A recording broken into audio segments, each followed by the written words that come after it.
kalau ada masalah, kalau sedang musibah, kalau sedang susah, kalau sedang berhadapan kesukaran, dia buat salat hajat, dia berdoa, dia qiyamul lail, dia pergi umrah, dia bersedekah, dia tolong orang, dia bantu anak yatim. Dapat apa dia nak? La sedekah, wala anak yatim, wala umrah, wala i'tikaf, wala apa-apa.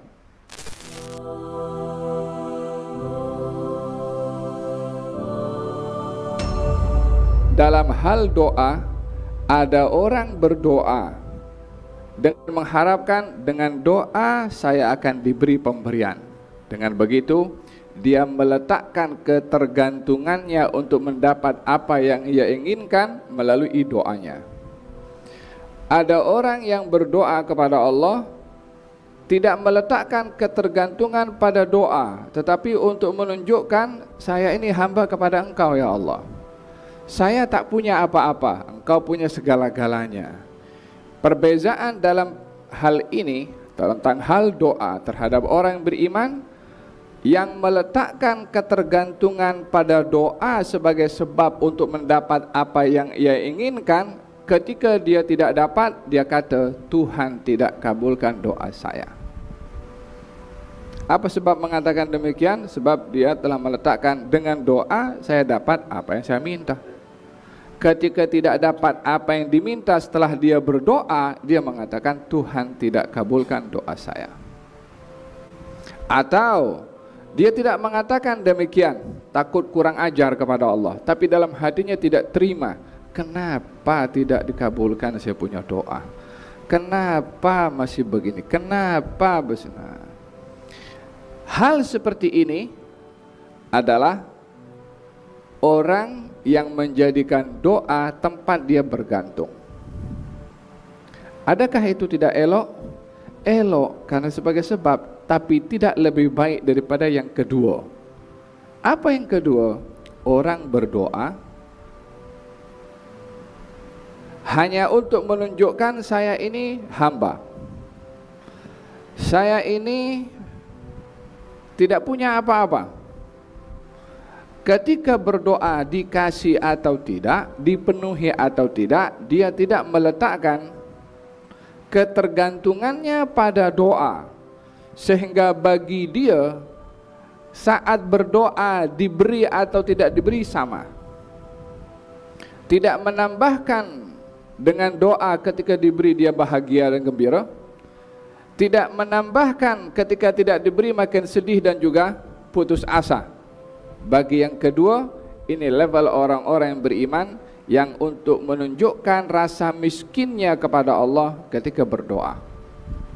Itulah yang diungkapkan oleh Imam Abdullah bin Al-Haddad, mengatakan fa du'ai wa ibtihali syahidun li biftiqari falihada sirri ad'u fi yasari wa asari ana abdun sara fakhri dhimna fagri wa ittirari.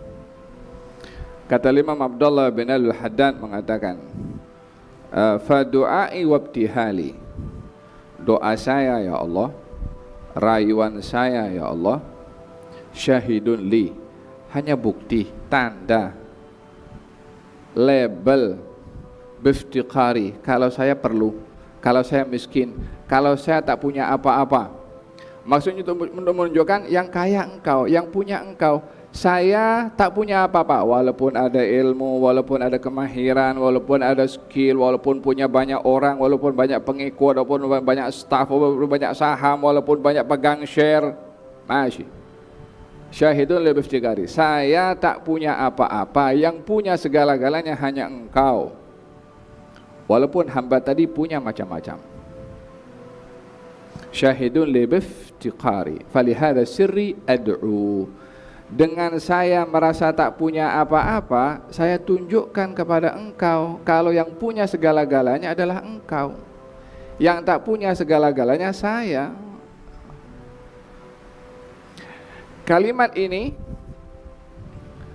adalah meletakkan ketergantungan kepada Allah Subhanahu wa ta'ala pada segala-galanya, baik dia mengambil sebab atau tidak mengambil sebab.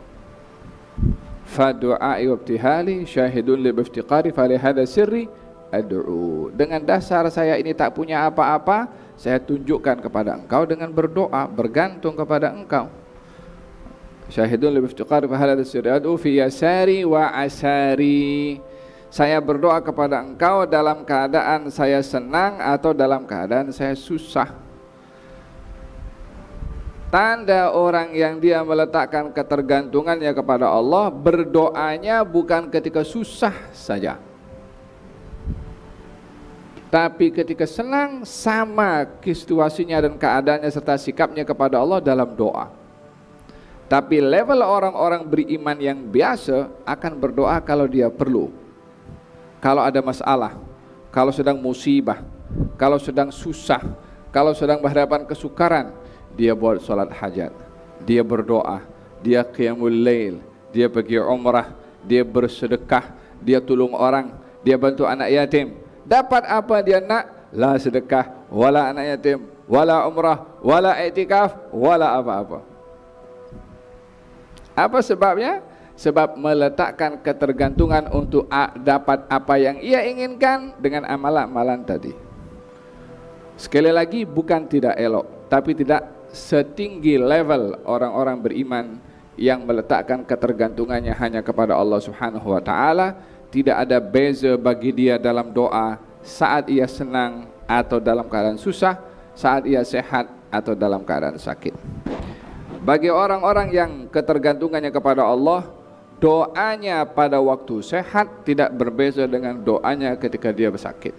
Harapan dan ketergantungannya kepada Allah dalam keadaan susah tidak ada bezanya ketergantungannya kepada Allah dalam keadaan dia senang dan memiliki segala-galanya. Hanya tekan botan saja untuk dapat apa yang diinginkan, tetap meletakkan ketergantungannya hanya kepada Allah Subhanahu wa taala.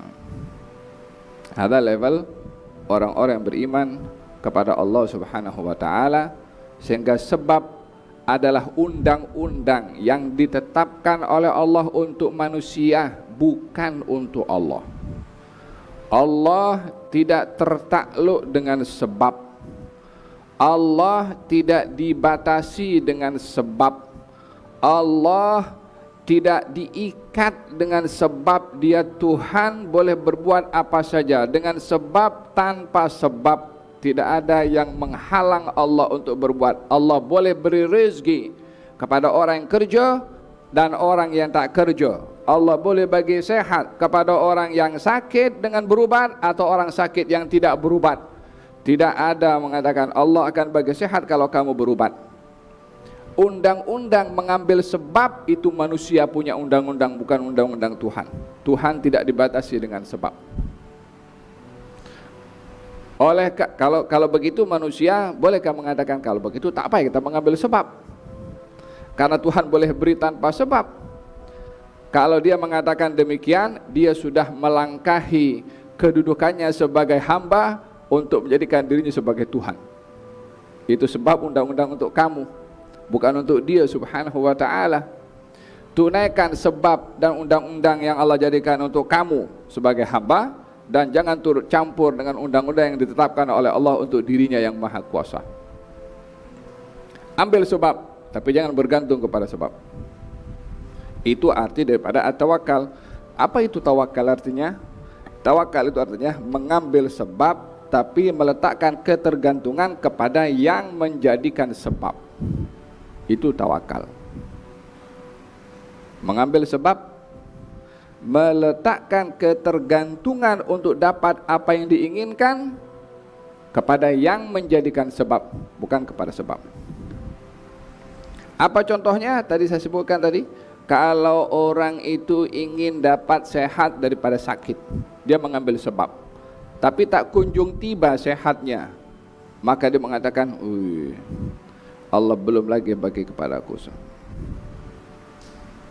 Karena dia meletakkan saya akan dapat apa yang saya inginkan, yaitu sehat. Kalau berubat, kalau tidak dapat, Allah belum kasih lagi.